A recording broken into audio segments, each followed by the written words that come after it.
Wanted to thank everyone who has made a comment on my video regarding this reflection about 9/11. Thanks, people, for your responses. The reflection continues, and perhaps some of you like to share your stories as to what happened on that day. I wasn't I wasn't anywhere near New York City at that time. Actually, what I'd like to do is maybe we can share some stories on here. I don't know what good it will do other than just to share stories and get it out of our system. So I guess I'll be the one to start. September 11th, 2001 is, I actually lived in Houston, Texas at the time. And I was working in a medical facility. And it was about mid-morning as far as I can recall. And a coworker of mine came running up to me. Her boyfriend was a security guard in some, I don't even know where he worked, okay? Anyway, she came running up to me and she said, "Listen, we need to stop this right now. You need to turn on the TV. Something really big is going down here." And we had, one TV in our surgical practice, and that wasn't always functioning. So we tried to turn on the TV, fiddle with it, and stuff like that, just the two of us. And then after some fiddling, these pictures came over the airwaves. This was after the first plane had already hit the tower. And needless to say, we're all on duty. We have other things to do. We can't just be sitting in the lunchroom, watching TV. So we sort of alerted to other people of the staff, including the boss, that something rather important is happening here in terms of we might be under attack or something, and this is serious and everybody needs to pay attention to it. Well, as time went on during that morning, a lot of our patients, needless to say, had gotten wind of this. They knew about it. They had seen those same images on television, and after a certain period of time, nobody was showing up for their appointments. So it became very quiet in our office, and we were finishing up with surgeries that were already scheduled and so on. And you do need to focus on stuff, and you can't just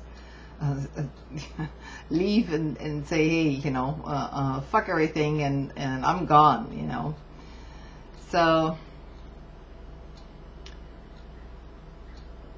it really became serious for me.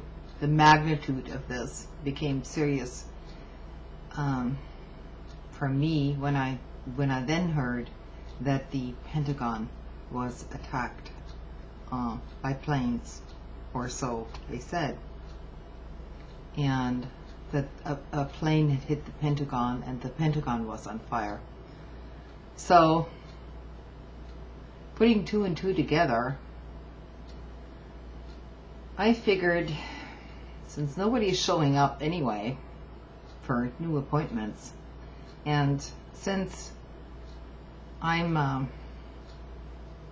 not just me, but everybody is living in Houston, Texas, which is a major industrial center, so this became quite a bit of a concern to me, because we were not too far removed, from the refineries and oil facilities and all that.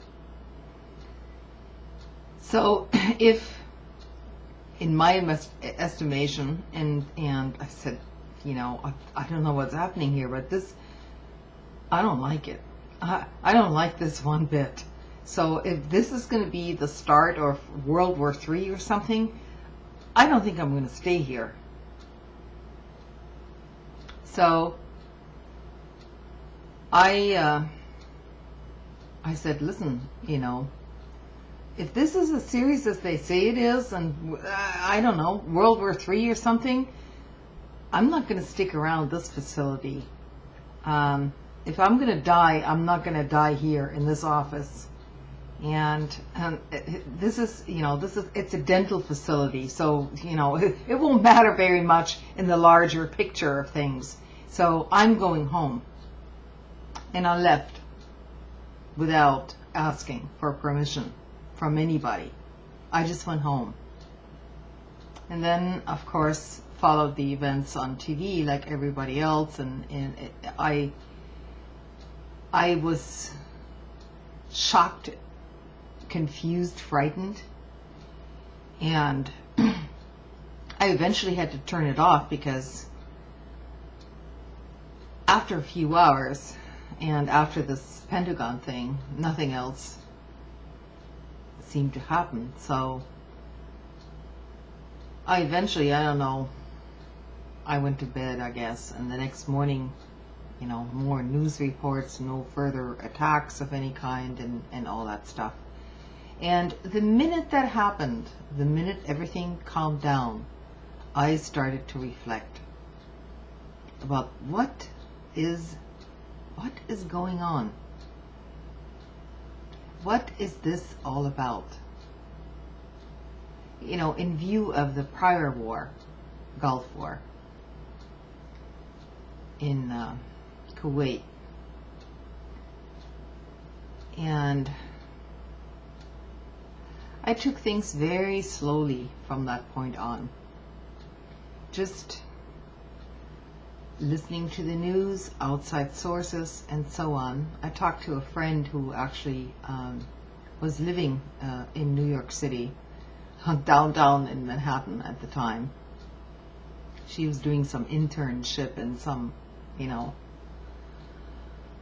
little place, and I had contact with her via email, actually, a couple of days later, and at that point, everybody was in shock, just in shock.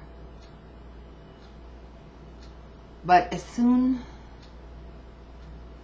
as Bush started to do the hero thing, oh, well, we were attacked because they hate our freedoms and all this stuff.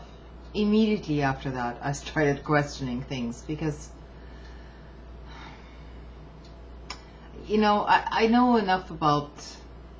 I know just enough about foreign policy and U.S. foreign policy to know that in a moment like this, you have to basically start up the propaganda machine. And so I saw the whole thing from the very beginning. Well, not the day it happened, but shortly thereafter, as not a conspiracy, but as a government effort to rally the population around something. What that something was, we found out later, but I'd like to hear you share your stories of that day. I wasn't anywhere near New York City, as I told you, and being in Houston at the time, which is a major industrial center, did worry me quite a bit, because if some sort of a major war started between nations, then that would probably be one of the first targets to be hit. So that's kind of what went through my mind that day. It's part of that is self-preservation. So if you feel so inclined, share your stories, and I'll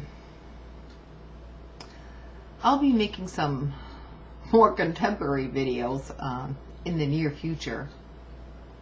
I just have to catch up on my reading, my research, and all of that. And as far as the mosque is concerned, in New York City, I think the whole argument is once again off base. I'll get into that later, but let's hear some of your responses. Good night.